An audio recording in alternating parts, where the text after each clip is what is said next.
Boa tarde, companheiras e companheiros. Eu sou a Amália, sou do Movimento por uma Escola Popular, eu sou docente. E eu trago aqui a análise de conjuntura do MEP, que está em alguns panfletos, a gente distribuiu também no início. Ali ele está mais completo. Bom, acho que aqui é consenso de todas as forças aqui, o quanto a vitória do presidente Lula foi importante para nos permitir pensar e reorganizar nossa luta. Então não vou chover no molhado. A gente entende que a eleição do Lula, ela constitui um espaço para lutas agora num cenário de liberdades democráticas, que não era garantido até então com o governo Bolsonaro. Mas isso não quer dizer que a eleição do Lula seja um espaço para a gente ficar tranquilo, confiar que vai dar tudo certo, que os nossos reajustes vão vir, que as nossas demandas vão ser atendidas e ficarmos em casa, simplesmente talvez aí militando por rede social. Acho que a nossa base tem isso, claro, porque o peso, a quantidade de sessões que está presente aqui hoje para debater reajuste, mostra que a gente entende que não está tudo dado e que precisa ter luta. Para o MEP, num cenário mais geral do governo, nos preocupam as escolhas, também acho que é consenso aqui de todas as forças, dessas escolhas desde o governo de transição do governo Lula, com setores que pautam muito mais todos pela educação, uma educação meritocrática, a privatização da educação a longo prazo e não a educação que nós defendemos nos institutos federais. A gente também defende no MEP que o combate ao neofascismo e ao obscurantismo, ele passa pela sala de aula, ele passa também pela educação. Todo o combate a esse discurso de ódio, porque falar de neonazismo, especialmente Santa Catarina, alguns estados, eu sou de lá, é combater os discursos de ódio que são racistas, machistas, LGBTfóbicos, capacitistas. Então, para nós, tudo isso tem muito a ver com combater o neofascismo e o neonazismo. E no Sinasef, então, aproximando, já porque o tempo é curto, o que se coloca nessa conjuntura, o que a gente entende? Que a gente só vai ter alguma conquista se a gente tiver mobilizações. E aí, já indo direto ao ponto, nós temos o entendimento de que é preciso você tratar os desiguais de maneira diferente. A Direção Nacional encomendou um estudo do DIEESE, não sei se vocês já tiveram acesso. Esse estudo foi na semana passada, ele foi finalizado.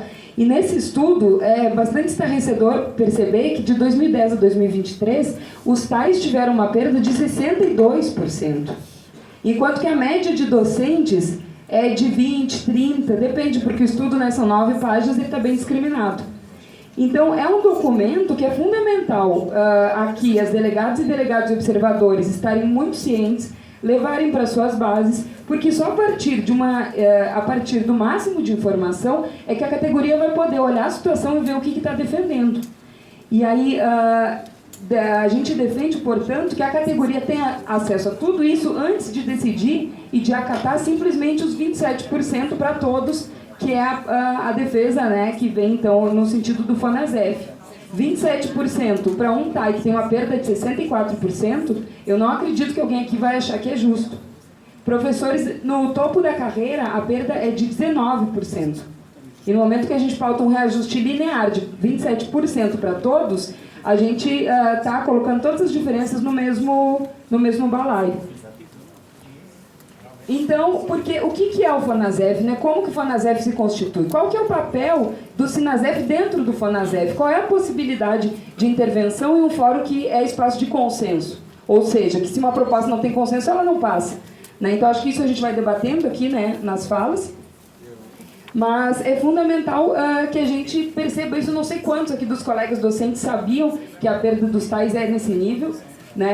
E, de novo, a gente tem plena confiança de que, uma vez que a categoria tenha toda a informação, ela vai poder decidir o que entende ser melhor. Por isso, nós defendemos que a mesa de negociação trate de maneira diferente os desiguais e que, portanto, defenda reajustes para TAIs e para docentes de acordo com as suas particularidades e com as suas perdas, para que a gente não aumente a disparidade histórica, que só vai aumentar com um reajuste de 27% para todos. E nós entendemos que isso não agrega, pelo contrário, temos toda uma insatisfação crescente dos TAIs, que é mais do que legítima, e o Sinasef precisa olhar para os TAIs e precisa... acabou meu tempo. E precisa tomar atitudes e encaminhamentos no sentido de não aumentar essa disparidade. Essa é a posição do MEP.